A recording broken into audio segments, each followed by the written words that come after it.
Hero mga idol. Dumating na yung aking IR tester. Pinagre-request nito. Tignan natin yung internal resistant ng Maxquid. Then yung mga shop na nabilhan ko sa online. Nandyan. Tetest natin yung mga internal resistant yan. Pinahin natin to si Maxquid.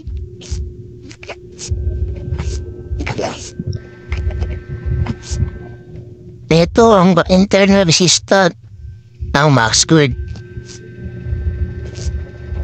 8.33. Same sign siya. Isang Maxquid ulit.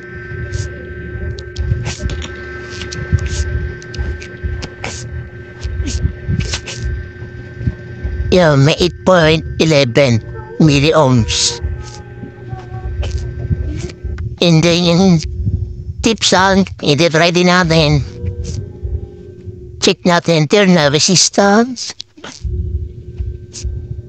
Ito rin, same sila na internal resistance ng Maxquid at tipsan. Try naman natin dito sa mga second hand na Dre T2650. So natin dito ay storage, energy storage. So nasa ads nila 6 ampere hour dapat to. Pero sa testing ko nakakuha lang ako ng yan 5.4.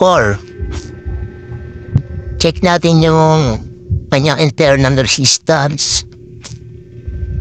Ito mataas. Energy storage 10.7. Medyo mataas to. Gawin natin yung battery. Siguro tumataas yung internal resistance pag gamit na yung battery. Kaya mababa rin yung capacity niya. Ito namang isa 7. So parang good battery siya. May 5.6 na dapat 6 ampere hour. Ito naman kay solar parts. Yan, may nakuha akong 5.9 sa 1 ampere test ko. Yun, 7.3 rin. Napansin ko mas mababa yung internal resistance ng mga gray kaysa dito sa mga brand new. Hindi ko alam kung bakit. Ito, solar parts pa rin. Yun, may 7.08.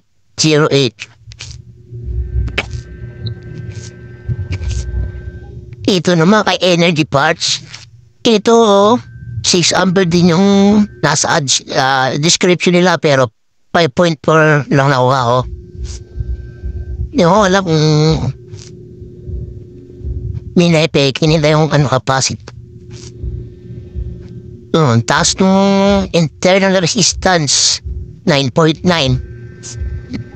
Yung energy parts. Ito pa isa 5.7 1 ampere test energy parts.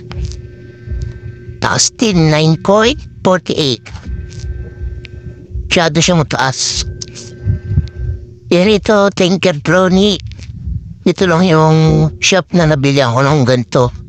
Nang maabot ng ganito yung capacity.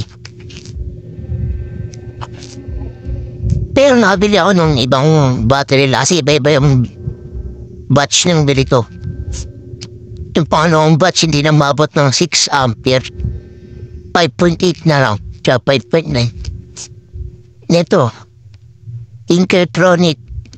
Ang baba ng internal resistance, 5.9. Itong isa,